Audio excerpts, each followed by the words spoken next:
You got a cup right there. I mean, it's an ugly one, but you got a Good. cup. Good evening. Welcome to City Hall this evening. If you would, please join me in the Pledge of Allegiance.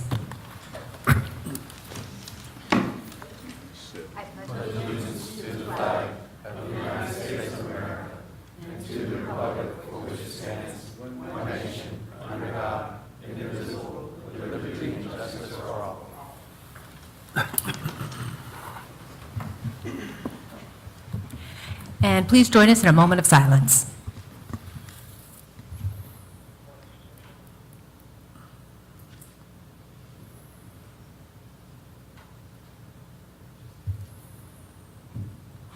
Thank you.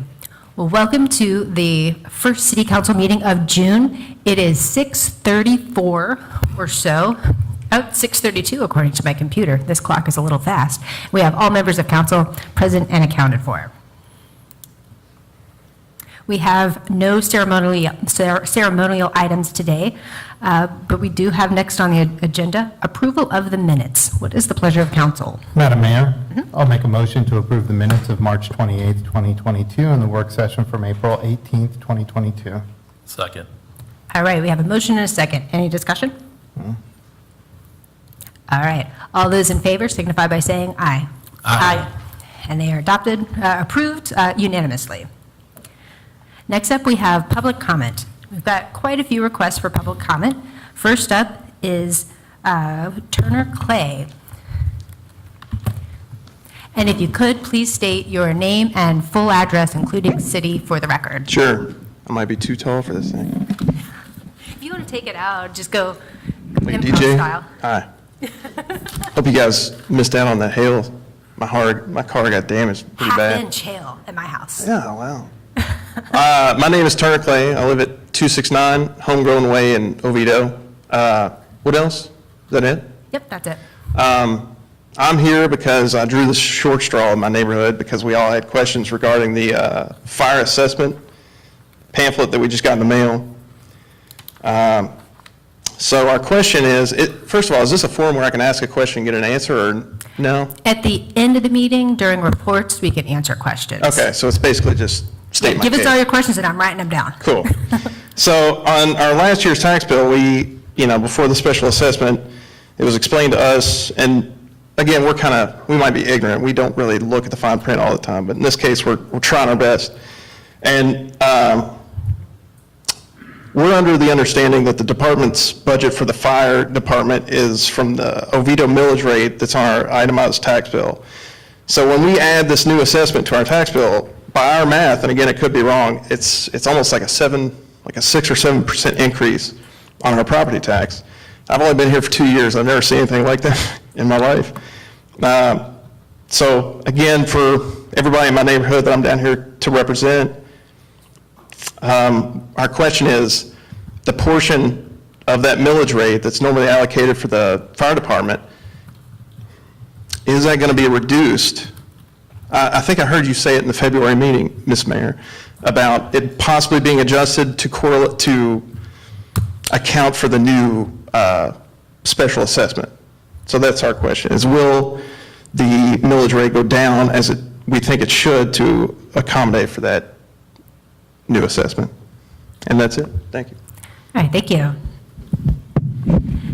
Next, we have Juanita Pringle.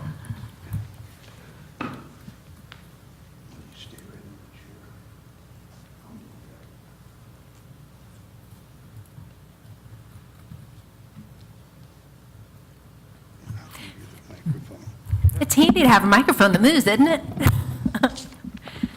And And if you could, please state your name and address for the record. Thank you. Did I hear them say Juanita Pringle?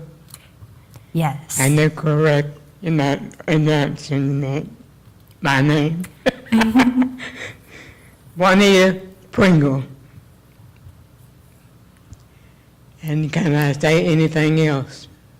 Your address, please.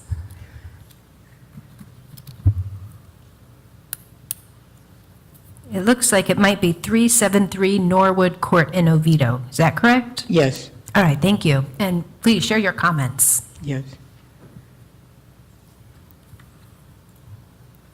Did the guy before? Oh, absolutely. Thank you. Now, do you do any more? Mom, you just sit right there. This is my mother-in-law. My name is Tom Chaplesky. I reside at 608 Citrus Avenue in Oviedo, Florida. I've been a resident for 35 years. Kind of like to go back to the chicken days, but I'm nowhere over that. Although you may not have understood what my mother-in-law, Juanita, was saying to you, I'm here to help her express her thoughts. She is 88 years old, lives by herself in a single-family home at 373 Norwood Court. Her desire is to live there with her blind rescue dog for the rest of her life. She is on a fixed income, and as you can see, she's not capable of earning any more money. A couple of years ago, she came down with an allergy that made her whole body itch. She scratched so hard that we had to change her clothes daily to get the blood out of it. We had to cut her nails every other day. We put gloves on her hands, and she suffered this way for over a year. Finally, we found a medication that could help. The medication was Dupixent, and it cost $1,500 a month. She paid that for over 2 years, and finally we got some relief on that.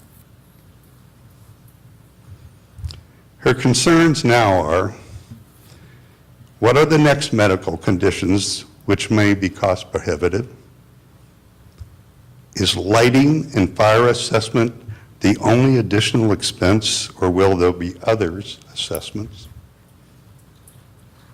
She did not expect her taxes to increase substantially because she understood that the Florida Constitution amendment called Save Our Home protected her against unreasonable property tax increases. Now the city of Oviedo has found a workaround. Maybe an increase of $275 is not much to you, but it goes from $275 to $459 in 2026. And that may seem small to this council, but that's not small to Juanita.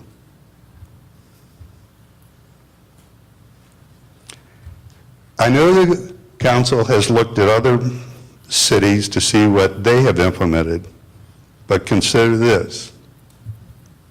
When she lived in Dallas, Dallas froze property taxes when the homeowner reached 65 years of age.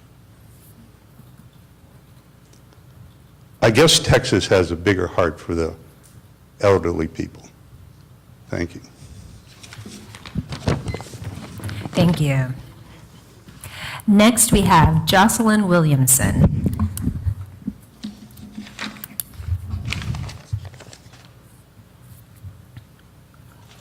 And if you could please state your name and address for the record.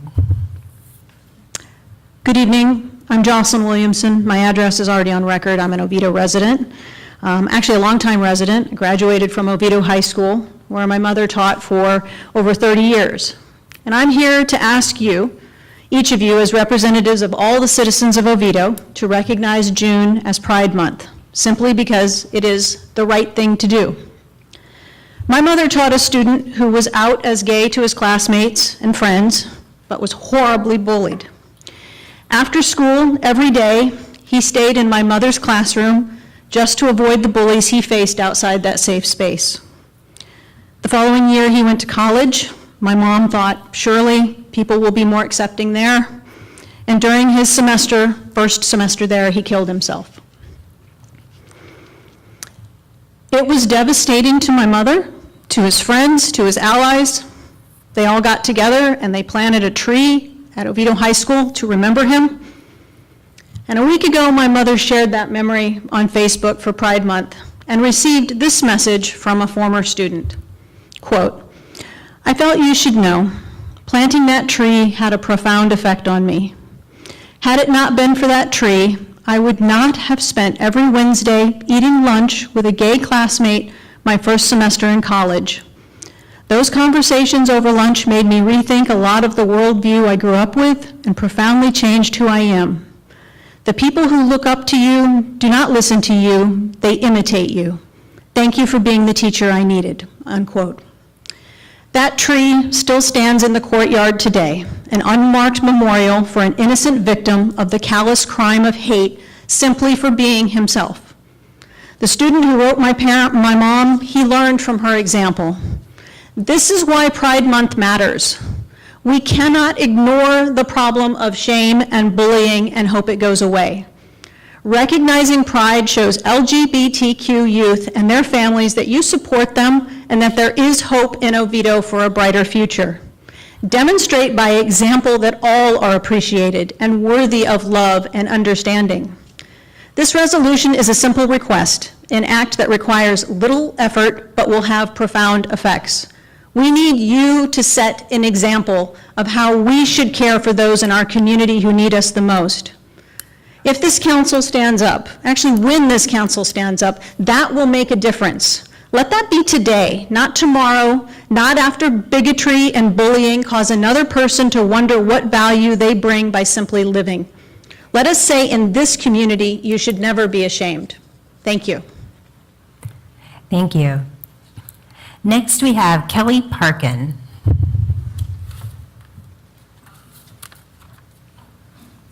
Good evening. I am Kelly Parkin. I live at 7975 Village Green Road. It's in Orlando. My work, however, covers all of Central Florida, which includes the city of Oviedo. I am the president and CEO of the Pride Chamber. We are the LGBT Business Association for Central Florida. And I am here tonight on behalf of our chamber members who live and work here in Oviedo and in the surrounding area to ask that you support and recognize Pride Month.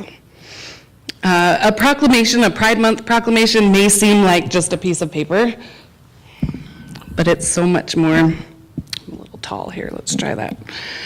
At its heart, acknowledging and celebrating Pride Month is simply about visibility and awareness. It's about supporting a group of people who have been historically and currently continuously marginalized and underrepresented and discriminated against. And and I'm here, obviously it's Pride Month, I'm here to talk about LGBT pride, but everything I'm saying can be translated or transferred to so many other marginalized communities, and I do want to make that clear. So I ask for Pride Month today. I encourage you to also celebrate Asian American Month and Black History Month and so many of these other things that you have the opportunity to do as a city council to show your support to all of your citizens. But speaking about the LGBT community, people don't get fired for being straight. Kids don't get bullied at school for being straight. A person does not miss out on an apartment because of the gender of their spouse, if they're straight. That only happens in the LGBT community. A proclamation in support of Pride Month will tell all of your residents, we see you, we support you, and we are here to protect you.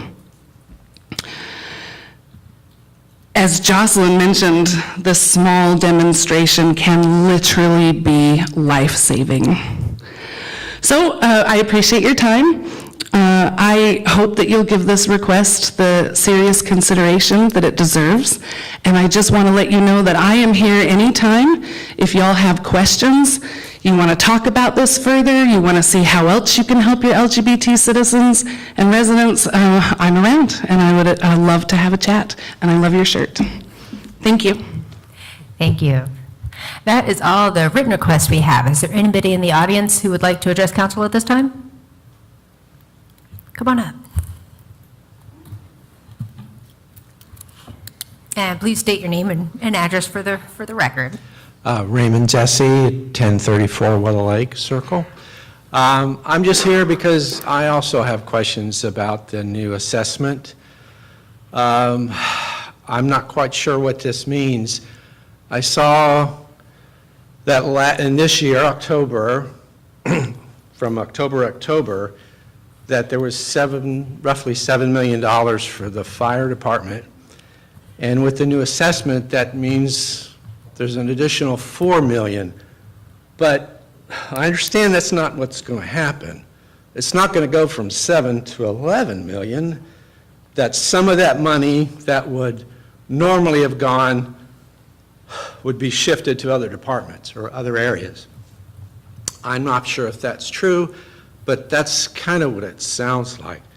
Other than that, I do want to say that I'm very proud of our fire department and our police department. They are excellent, and I have no questions. I would hope that all of it went, they would have a budget next year of 11 million, but I don't think that's what's going to happen. Thank you for your time. Thank you. Come on up.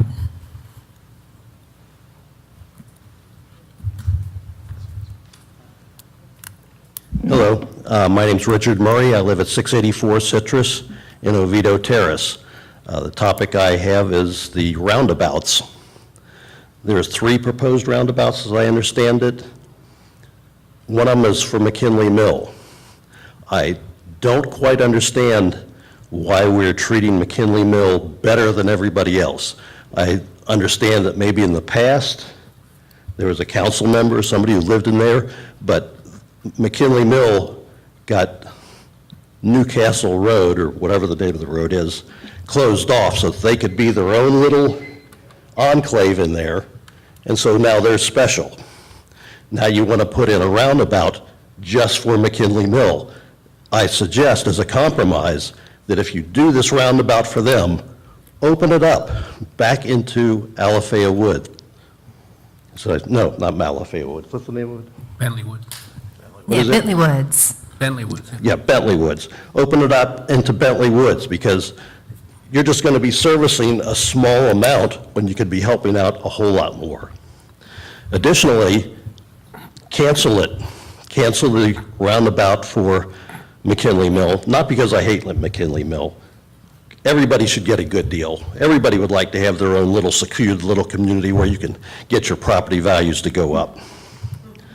But if we are putting money into that, I think it's a state road. The state might be paying for it. Federal dollars may be going towards it. If any of Oviedo's money is going towards it, put it to the fire department. Thank you. Is there anybody else in the audience hoping to address council at this time?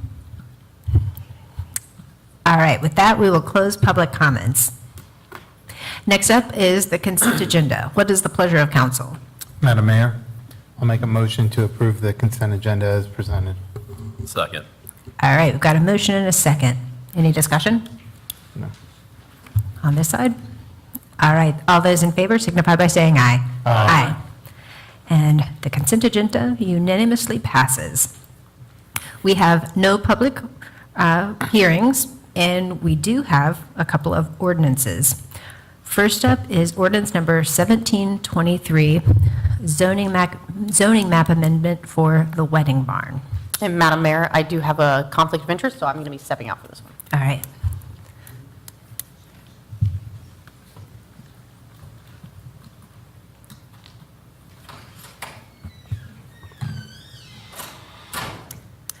All right, and we'll let Mr. Cobb very briefly get us up to speed, and then ask for presentations from the applicant. Actually, Mayor, we need to have the attorney read the ordinance by title only. Do we? Okay. If we could do that, Mr. Hall. Absolutely, Madam Mayor. Ordinance number 1723, an ordinance of the City of Oviedo, Florida, amending the official zoning map to change the zoning district of approximately 3.38 acres of land generally located on the south side of East Franklin Street and approximately 225 feet east of Geneva Drive from residential R1 to office commercial OC, providing for legislative intent, implementing administrative actions, savings, scrivener's error, conflicts, and severability, and providing for an effective date. All right, thank you. Now, Mr. Cobb. Thank you, Mayor. Madeline, if you could pull that up. All right, thank you, Mayor. This is the 3.38 acre piece of property, and it currently has a future land use of, oops, flip back. Currently has a future land use of office. And the current zoning for the property is R1 Single Family Residential. The R1 Single Family Residential zoning is inconsistent with the office future land use designation. So one of the things that we have to do before the property can be developed is to assign it with a zoning map, assign it a zoning designation or zoning district that is consistent with the office future land use designation. There's currently two zoning districts that are consistent with that future land use designation. And it that is the residential professional zoning district and as well as the office commercial zoning district.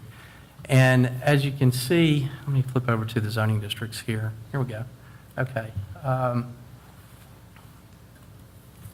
you can see here, if I can get the pointer to work, there we go.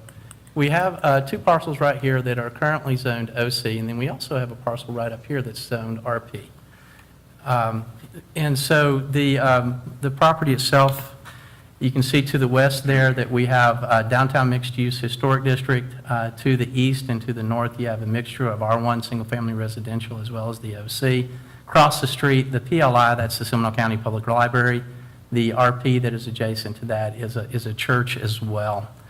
As I mentioned before, we have to assign it a zoning district that is consistent with its office future land use designation.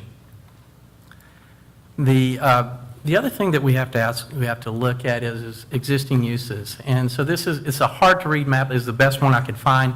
It was provided in your staff report regarding as far as what are the types of uses that are around. As you can see on the east and south, it's primarily vacant land. There's a few little vacant parcels there to the north. You've got Harbor House Church, you've got Mike's Prestige, you've got Fountainhead Baptist there to the east, as well as Cucharella and a vacant office building. To the north, you've got the barbecue restaurant, and then you've also got a single-family residential, and then AME, Grant Chapel AME Church there to the north as well. And one of the things that we look at when we're looking at a zoning district is, are the permissible uses compatible with the surrounding area? The staff, in its analysis, they found that the proposed use is a permissible use. It's a permissible use within the proposed zoning district. And it looked at the zoning district as far as, is it compatible with the surrounding area? The staff found that the zoning district was compatible with the zoning districts in the area. And they also found that the permissible uses that are allowed within the proposed zoning district is consistent with the uses that are in the current uses within the area. The staff recommends, based on their findings and their supporting data and analysis, the staff recommends approval of ordinance number 1723. This local planning agency conducted a public hearing on May the 17th, and thereat they recommended approval of the ordinance as well. Tonight, it's recommended that you can schedule a public hearing for June the 20th, 2022. Thank you. Is the applicant present? All right, if you'd like to say a few words, you're welcome to. I had sent in some slides. Much of it was covered by Mr. Cobb, but I'll just tell you. If you could state your name and address for the record as well, please. Okay, my name is Bonnie Marini. My address is 2877 Aloma Lake Run, Oviedo, Florida. I just wanted to inform you a little bit about what the project is. What we're looking at is building a venue that has about 3,200 square foot of space for entertainment. What you can see on the picture here is an idea of what it'll look like. It's going to be a barn-style venue. Obviously, that's not exactly it since it's not built. But that kind of interior, the picture of the tree there is actually an existing large tree on the property that we're going to use for weddings and other outdoor events. If you could go to the next slide, please.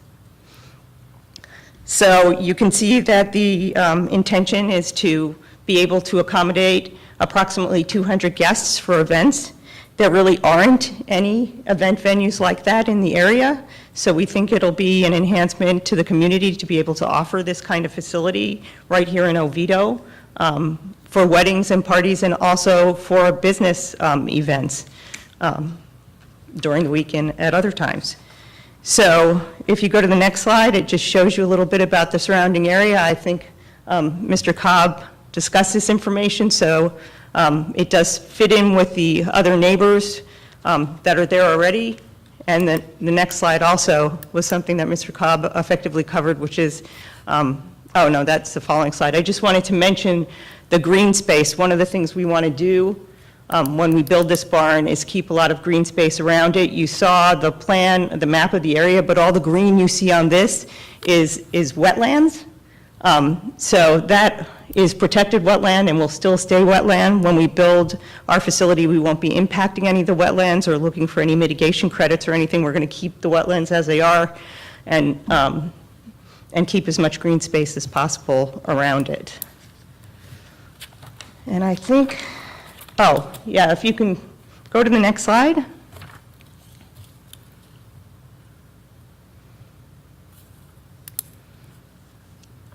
Yeah, I just wanted to talk about the layout a little bit because during the LPA public hearing, there were some comments from the Grant Chapel Church about the potential for traffic, and we have met with them since that meeting.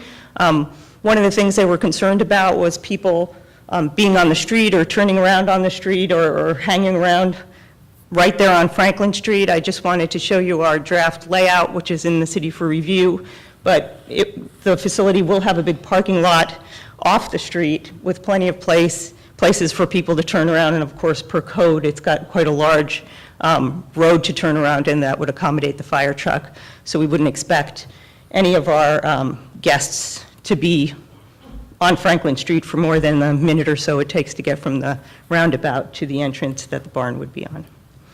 So with that, be happy to answer any questions if anybody had any. Anybody have questions? All right, thank you.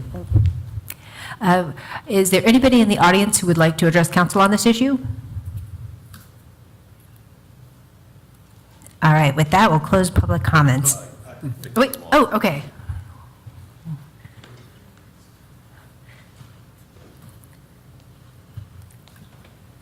And if you could, please state your name and address for the record. My name is Reverend Phyllis Rose Brown. I'm the pastor of Grant Chapel AME, 387 East Franklin Street in Oviedo. I stand in opposition of the wedding barn being built in that location. It was my understanding that we could not speak tonight. Amen, that was at a later time. I submitted an email to the mayor and all the council members, and I'll stand on that. And we will be ready to speak when you have the public hearing. But we do oppose to the wedding barn being built at that location because it would have an impact on the cultural aspects of the community. It's like building a plantation house and having the quarters somewhere else. It's going to stand out, it's not going to fit in, and we still oppose to that being put there. Thank you. Thank you. Is there anybody else in the audience who'd like to address council this week? All right, with that, we'll close public comments. What's the pleasure of council? Madam Mayor, I'll make a motion to schedule a public hearing on June 20th, 2022. Second. All right, we've got a motion and a second. What kind of discussion do we have for tonight? No discussion tonight. All right. Mr. Botford? No discussion. All right. All those in favor of setting a hearing for June 20th signify by saying aye. Aye. All right, so we will see you guys again on June 20th then. Next up, we have ordinance number 1724, and we're going to give a few minutes for Ms. Tukert to return. There's a little bit of a delay. I think the other room has a YouTube delayed channel feed.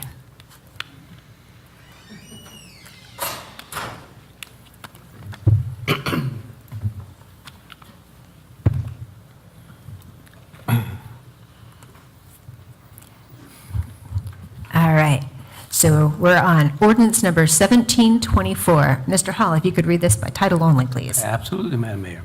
Ordinance number 1724, an ordinance of the City of Oviedo, Florida, amending Chapter 34, Pensions and Retirement, Article 3, Firefighters Pension Trust Fund, amending Section 34-68 definitions, amending Section 34-75F1 disability, amending Section 34-5 Deferred Retirement Option Plan, providing for conflicts, severability, codification, as well as the correction of scrivener's errors and an effective date. Thank you. Mr. Cobb? Thank you, Mayor. This ordinance does three things, and these three things that are proposed in this ordinance are in relation to our recently approved collective bargaining agreement with the fire union, as well as, I believe, a change in the state statute. The first change is to Section 3468, which deals with definitions, and it amends the definition of salary to include the 300 hours of overtime that was approved as part of the collective bargaining agreement. The change to Section 3495B3 deals with the deferred retirement option program, which is our DROP program. And if you remember back with the collective bargaining agreement, we extended that program from 3 years to 5 years. And so this makes that change to state that the DROP program would be for 5 years. The change to Section 3475F1 deals with disability payments and the timing of the last disability payment to the person receiving that prior to the attainment of age 55. And so it brings in that change. This was recommended by the plan attorney. Those are the three things that it does. Tonight, it's requested that council schedule a public hearing for June 20th, 2022. All right, what's the pleasure of council? Madam Mayor, I'll make a motion to schedule a public hearing for June 20th, 2022. Second. All right, we've got a motion and a second. Any discussion? All right, all those in favor signify by saying aye. Aye. Talk about it on 20th. Yeah, there will be. All right, so we've got two public hearings scheduled for the 20th. Next up, we have resolution number 4217-22. And Mr. Cobb, if you could get us up to speed on that. Yes, Mayor. This is, if you remember back from your May 23rd meeting, we brought forward to you, I believe it was 4 or 5 different concepts regarding the promissory notes between the golf course fund, the stormwater fund, and the utility fund. And after the discussion at the May 23rd meeting, the direction of council was to forgive all the accumulated interest between the notes, to forgive the outstanding principal of the note with the stormwater utility, and then to start paying down the utility note, the note to the utility fee, starting on October 1st of '23, paying $50,000 a year until the note was paid off. And what this resolution does, it memorializes City Council's direction from your May 23rd meeting, and so it's recommended that council adopt resolution number 4217-22. All right, what is the pleasure of council? You don't want my motion? You want public comment? Oh, yes. Would anybody like to address city council on this? This is whether to forgive the loans to the golf course that came from the stormwater fund and then repay those slowly repay those that came from water sewer. Nobody in the audience? All right, with that, we'll close public comments. And what is the pleasure of council now? Madam Mayor, I'll make a motion to pass resolution number 4217-22. Second. All right, you want to kick us off with discussion? No, we talked about it, I believe at our work session about this. The golf course has been an attribute for the city. We still think we need to pay off that utility slowly. The stormwater, obviously, we talked about too. It was an area that gathered a lot of the water from the storms. So no, I think it's probably a good thing to do. All right, Ms. Dukert? Same, I think we need to repay the $600,000 and the other fund we were talking about, the impacts we get from having the floodplain management and reduced insurance rates from having that, I think justify the other balance. So I still stand where we were at the work session. All right, any more thoughts? I personally don't believe that we should forgive the stormwater loan. So I'm okay with, paying back with the 50,000, but I think that we should have done an additional 50,000 and paid back the stormwater loan as well. So I'm not for this resolution because of that. I don't think that we should forgive the debt. Mr. Britton, any thoughts? Well, we talked about it at the workshop. I think the golf course proved its purpose as a stormwater retention area after Hurricane Irma, when the video that was sent out showed the greens and tees as the only area above water. And that, I've always said that that's water that would have been in our backyard. So that was an investment in our stormwater system. It serves a great part of the city, so I think it's appropriate that we allow that fund to be used to pay for that golf course, which is what we did. Well, I think it is very important for the city, this body, to keep the promises it makes. And the way I see it, we made a promise when we essentially raided the water sewer fund and the stormwater fund. We made promises that we would repay those.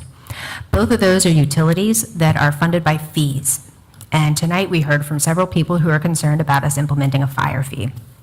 And a lot of people said, is there anything we could do? Well, we could get the money back from the golf course and repay these funds and then raid them again to offset some of the proposed fee increase for the fire district. It's very hard for me to, with a straight face, support creating new fees when we raid fee-based funds that, in my opinion, should be operated as break-even escrow accounts. When we charge so much for fees that there's excess that we can essentially give to a recreational purpose, and we borrowed the money, well, I shouldn't say we allowed a transfer in the form of a loan to the golf course to redo the greens. That's not a necessity. That is a luxury. So I'm opposed for that reason. So I would love for the motioner to reconsider and bring this back at a later date as repaying both of them. But absent that, I guess everybody's chimed in. So we will call the vote. All those in favor signify by saying aye. Aye. All those opposed? Nay. Aye. Nay. Yeah. Two of us against. All right. And with that, it passes. We don't have any discussion items. Next up is the city manager's report. Thank you, Mayor. I actually have a couple of things that I need to go over with you tonight, and I'll be as quick as I can. The first thing is, I got to attend the Florida City County Managers Association annual conference last week, and got the batteries re-energized, and learned a lot of fascinating things that I'm hoping that we'll be able to bring forward in the future and help to bring better things here. Made a lot of contacts while I was there, and And so want to be able, hopefully to be able to reach out to those folks more and learn more from them on some of the programs they're doing. So that was a wonderful thing. Speaking of conferences, in August, we have the annual Florida League of Cities Conference, and they have sent us the annual request of please designate a voting delegate.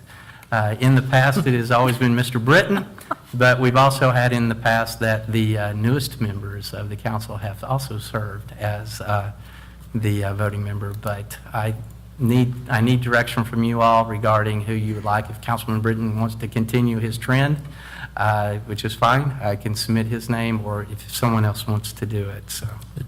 It's such a grueling meeting that I'd be willing to do it for the good of the Well, I cause. second that. Please, I'm yes. all in for it. Okay, great. We'll put, I will submit Councilman Britton down for that.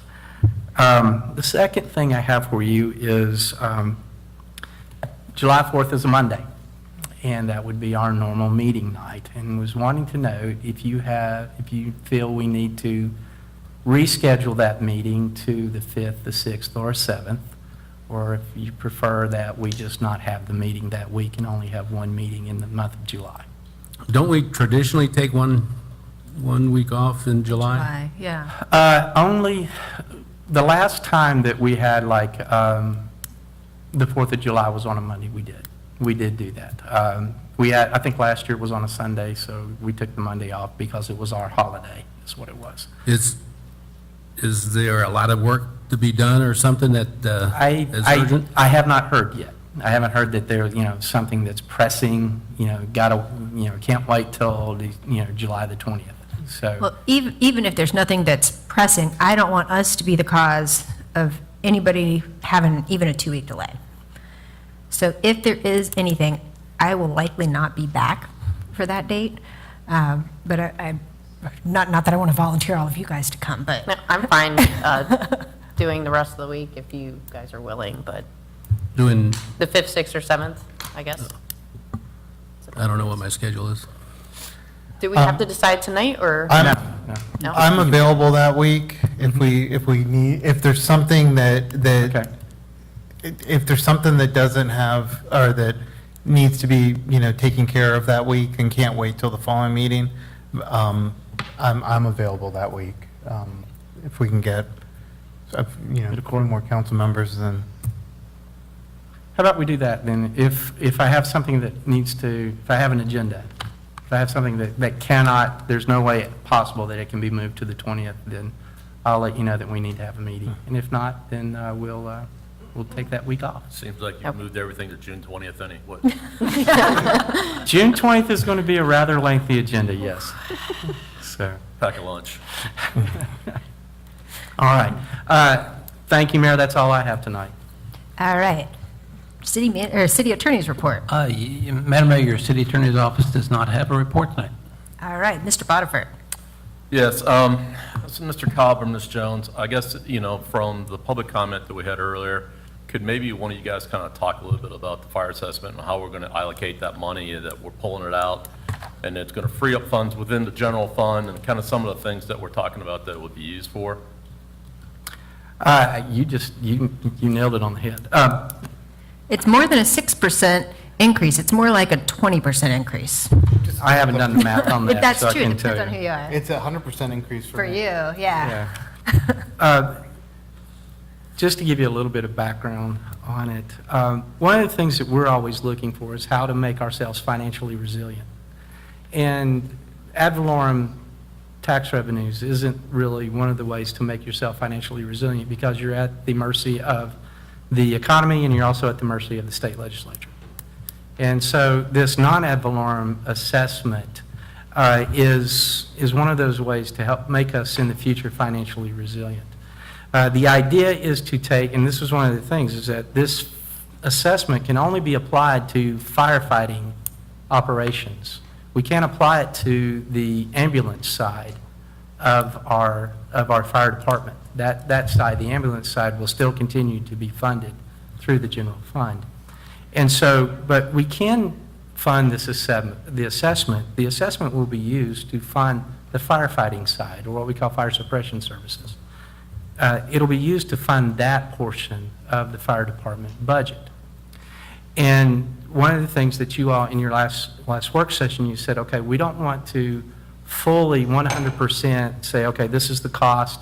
We want to phase this in over the next 5 years. And so that's what we developed the assessment such that we won't hit 100% of cost until we reach fiscal year 27. So we'll phase it in 60% starting October 1st, 70% the next year, 80, 90, 100%. And so the idea is that that service, that firefighting, fire operations, fire suppression service, has a dedicated funding source that is not at the mercy of the economy and not at the mercy of the state legislature. It is purely a local decision. And to help us, once again, like I said, become financially resilient. We're trying to diversify our revenue streams, is what we're trying to do. And as you all have known, our current millage does not cover the cost of police and fire.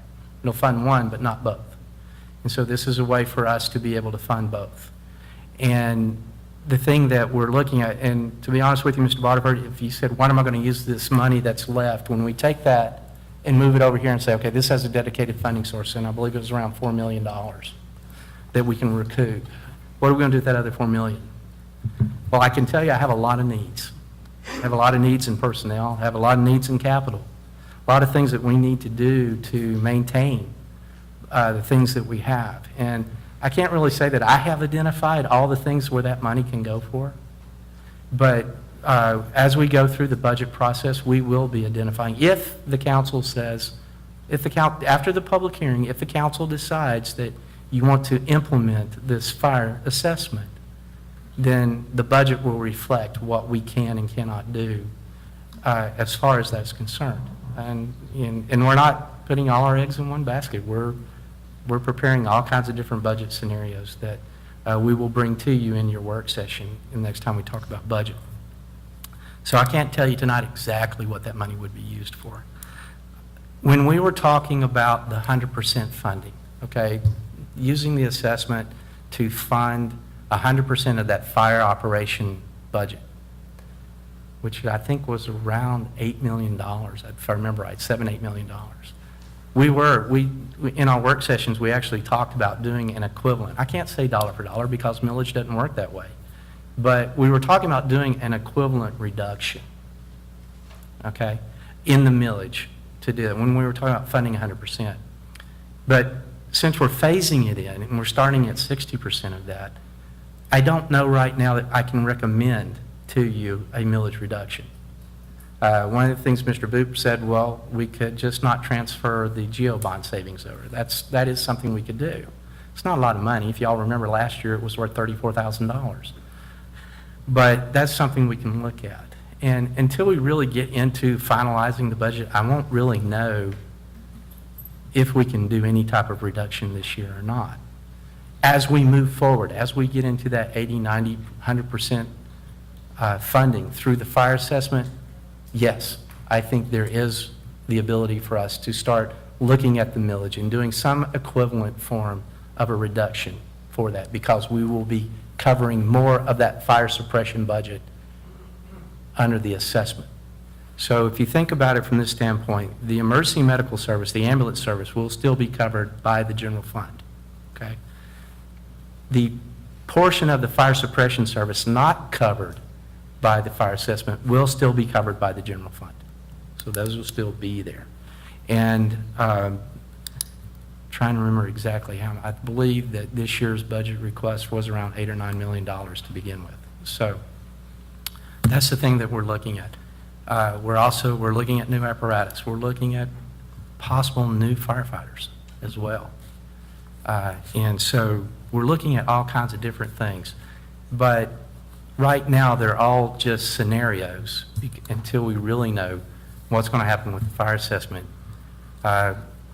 And once we know that, then we're going to be able to start, things will start moving forward very quickly. If you remember, at the end of July, we have to establish a tentative millage anyway. So by then, I will know exactly whether or not we can reduce in some form of a reduction. I don't know right now. I can't tell you right now. But Possibly by the end of July, we will know. But I have a feeling that when we get into that 80%, 90%, 100% implementation, and the more money that has the dedicated funding source through the assessment, then yes, we'll be able to do some form of an equivalent reduction in millage for that. Now, caveat, provided that our economy doesn't go in the tank. If the economy goes in the tank, I can't tell you what we can do. You know, in 2007, 2008 to 2012, we lost a third of our budget to that. The last time we had the recession, we cut our budget by a third and cut our staff by a third. And so there may be, you know, if the economy goes bad, I don't know where we'll be at that point in time. But if the economy does go bad, at least that service will have a dedicated funding source. It won't be impacted by it. So got to get a little bit further into the budget process before I can give you exact, this is what it's going to. But that's pretty much really where we are right now. I think it would help us if we could have some talking points of what some of the things are. Noah, we talked about raising the minimum wage. I know we talked about the 29 police vehicles. I mean, if we could just have some kind of talking points to it of what it is, because 29 police vehicles and raising the minimum wage, I don't think is going to equal $3-4 million. Right. Unless Chief needs a Cadillac Tesla or whatever he needs to drive around in.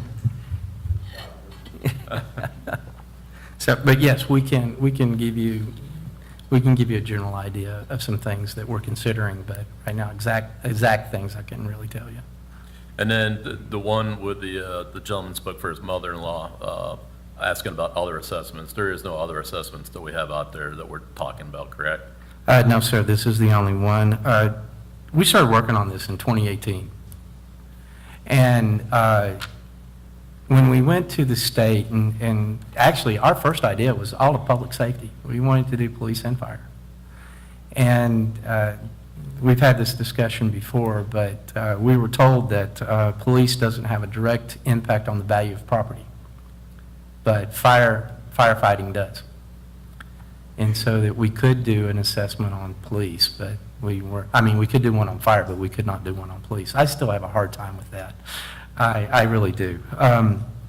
Because I think our police officers do have an impact on the value of land because of the work they do.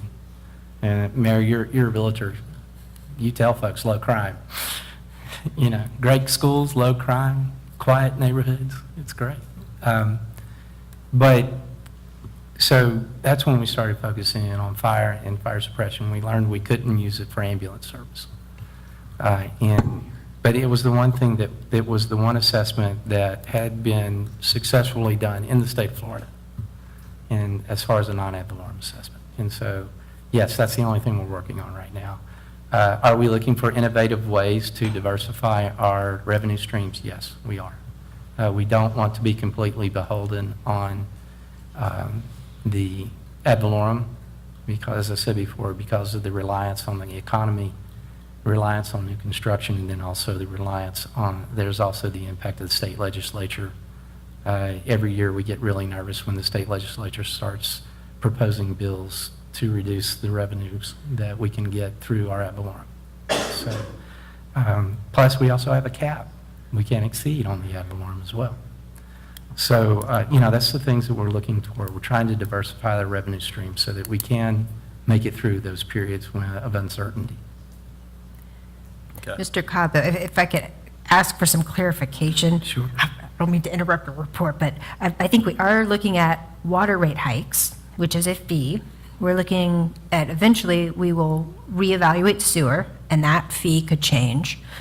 And the stormwater fee, we had somebody come in and already explain that we're drastically undercharging for stormwater. It already is a fee. So if we decided to start charging what it actually costs to provide stormwater, that fee could go up.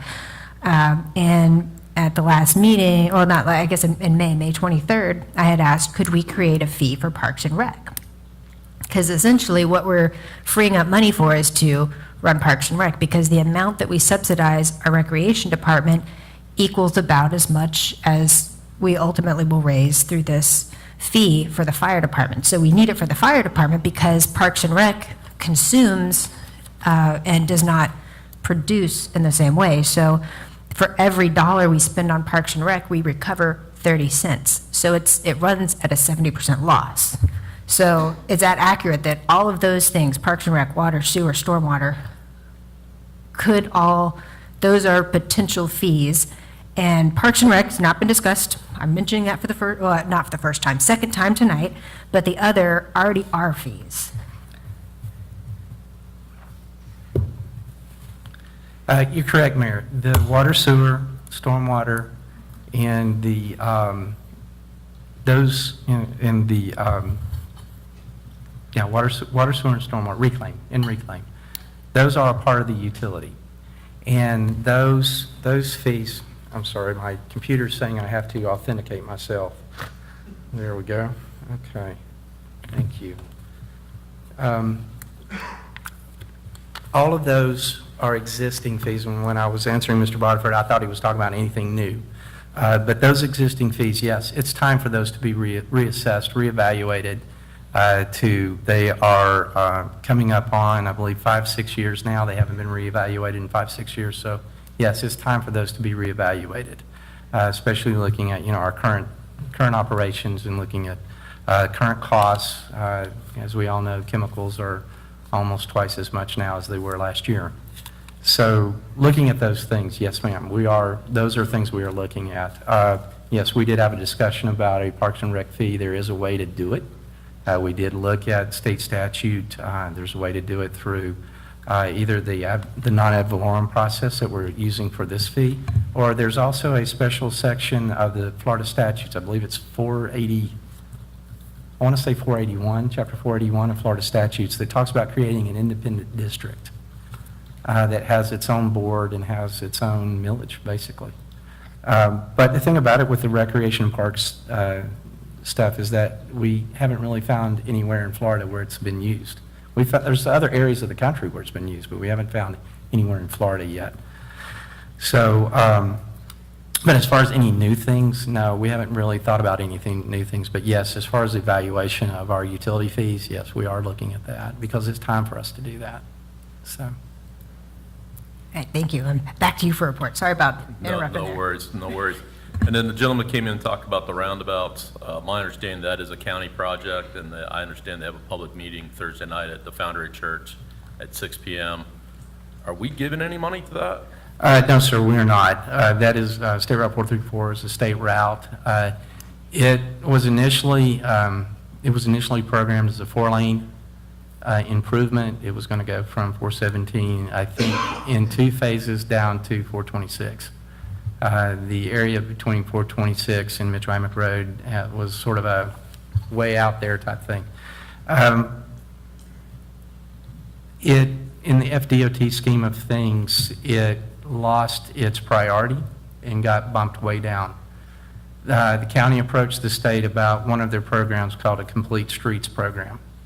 It doesn't look at expanding, such as adding more lanes. What it looks at is things like roundabouts, different types of intersection designs that can improve efficiency of a roadway. And so they did a planning study a few years ago to look at this corridor 434. They actually looked at it all the way from 417 all the way down to Mitchell-Amick Road. And they made recommendations through this planning study as far as different types of improvements. And part of it was from 417 down to Franklin, I'm sorry. 417 down to Franklin was, I believe it was 3 or 4 roundabouts. The first one being at McTavish, there at the entrance of McKinley's Mill. That one was primarily because of the number of accidents that occur at that intersection. The second one was where De Leon comes into 434. And that one's got a signal light right now. And so this was, and then the third one was, I believe, Artesia Street. I'm sorry, I apologize, I'm drawing a blank as far as what was happening at Magnolia and Franklin. If you'll remember, the phase 1 of the 426, 419 project, 4-laned up to Franklin. And so you would start the progression to the Artesia Street roundabout there. And it's going to include bike lanes, it's going to include sidewalks. I mean, that's one of the things that the Complete Streets program, the purpose of it is to provide a roadway that can move virtually anything. Move pedestrians, move bicyclists, move cars and other vehicles as well. That's one of the things about these roundabouts. They're going to be quite large, and so that any type of vehicle can maneuver around. And to allow also people that want to just go to the first entrance, they can do that. Then others can go on around, they can go to the second entrance, that sort of thing. That's one of the things about roundabouts is it eliminates left turns. And so it's supposed to be, they're supposed to move more traffic, move it safer, and in a safer fashion. And it's more efficient than a four-way stop. So, but it is a county-state initiative. I don't know if the county has put any money toward it, but I do know it is a state program and on state road. So, but the city, no, we have not. Okay. That's what I thought. Two last things here. I did get a email from one of our residents, Mr. Tom O'Hannon, made a formal request to please name the new lake at Solari Park. Current suggestion is to call it Solari Lake.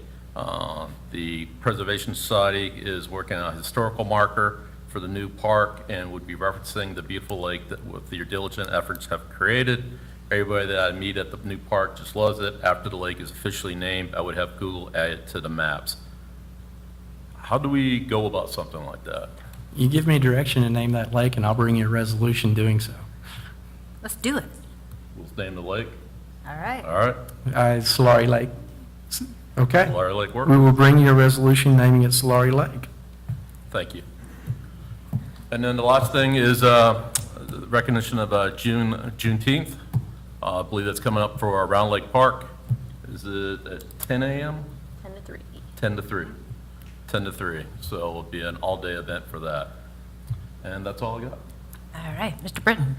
You covered the whole gamut. I think the only thing I have left on my list is the Pride Month resolution. I thought I saw some emails floating around this week about preparing something for that. Did that ever happen? I think, Mr. Pollack, you were leading that charge? Yes, I actually sent a resolution around, a sample resolution. And so I'm just looking for consensus of council to put that on the agenda for the June 20th meeting. Any objections? No. No. Okay. Ladies, resolution's on the way.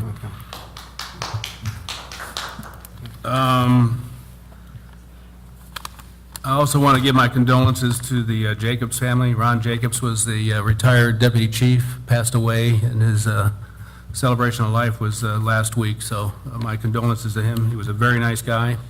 He was a Marine, but he was still a nice guy. So, but I'll miss him. He was always very straight and forward with everyone he dealt with, so on that. And then the only other comment I have, based on the discussions we've been having, is that we are not in a bubble here in Oviedo. We've got, as I count them, at least 3 different storms coming together at once. One is the deficit we've been running with our ad valorem taxes to cover our public safety. That gap has grown, but it's shrinking, and all of this discussion on the fire fee is meant to eliminate that gap and allow us to not subsidize our public safety with our capital improvement funds and other funds. Second is inflation. I don't think I have to tell anyone that gas is $4.75 a gallon. Our vehicles require the same amount of gas as anyone else's, and the costs are going up. Brian mentioned the cost of chemicals for our water plant. It's hitting us just as hard as it's hitting everyone else, and I don't like it any more than anyone else either. And the third is the $15 minimum wage. And it's not such a big deal to pay lifeguards $15, but it's the compression that causes for the $16 wage earner and the $17 wage earner. Those all have to be decompressed, and that just cascades through the budget.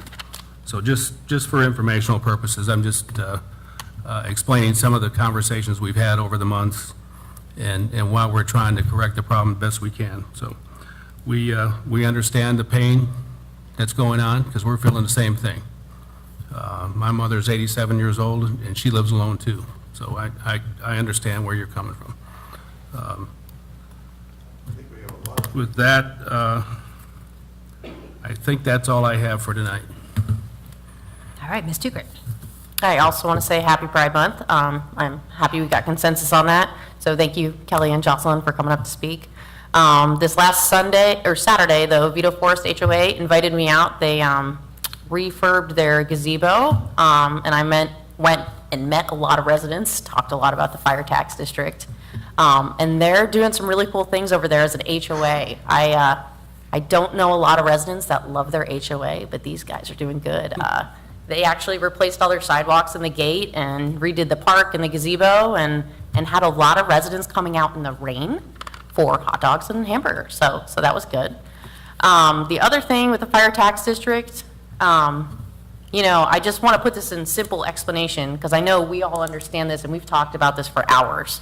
But as far as why we're looking for these funds is in simplistic terms, and feel free to disagree with me, is we pull in about $15 million and we need about 17 for just police and fire. And that leaves no money for anything else. So what we've been doing is tapping to these extra funds for the past several years, and it's caused us to build up all these things we put up for maintenance and employee salaries, and we're 2 years behind on sidewalks and things like that have built up. A good indicator of that is if you look at our ARPA funds. We got $20 million in ARPA funds, and almost all of it went towards maintenance and things that have backed up over time. So that's why we're looking at filling that gap. There is a need there. When people say try to find places to cut our budget, it's been cut. And if we don't get our employees up to $15 an hour, we're struggling. We have a 22% turnover rate in the city. So the need is there. And we'll talk more about it at our meeting on the 20th, but I just wanted to put that in explanation on why I believe we're funding it or looking to fund it depending on how the meeting goes. So that's all I have. All right. Want to give a shout out to the Little League. Let me pull up my email here real quickly. We had a lot of teams that went on to the state finals. And so these are our district champions. We've got the 10U minor, 12U major, and 14U seniors. And in baseball, we've got the 10U, 12U, 13U intermediate, and 14U juniors. So they are in the midst of playing all of the state championship games now, and congratulations to all of our Little League players. Also had a great time at the Charge on Tour. That was the food truck event.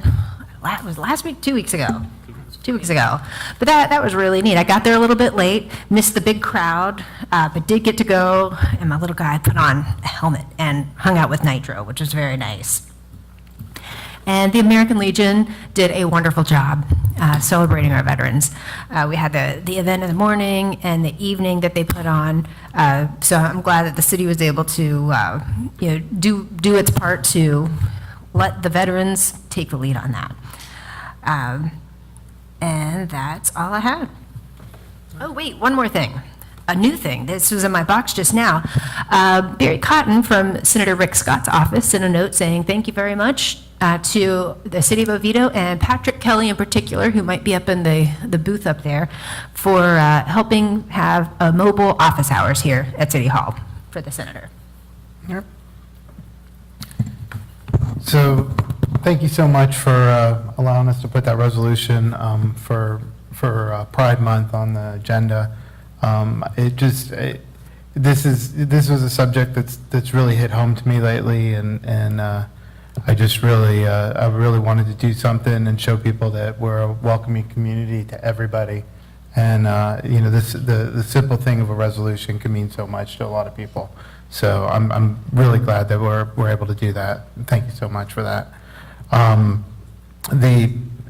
We've talked about the fire fee and all the different reasons and stuff. I don't have much more to add than what's been said on that. And you already talked about the roundabouts, so other than that, I'm good. All right. And I think all we've got after this is future meeting dates. We've got Monday, June 20th, at 5:30, CRA Governing Board, followed by a regular session. Monday, June 30th, which is a Thursday, work session. That's at 5:30 in the evening. Monday, July 4th is canceled. We might have a makeup meeting, but we will figure that out a little bit later. But we definitely have a meeting on Monday, July 18th. That starts at 6:30, but we'll be here early for a CRA meeting at 5:30. Anything else for the good of the order? All right, with that, meeting's adjourned.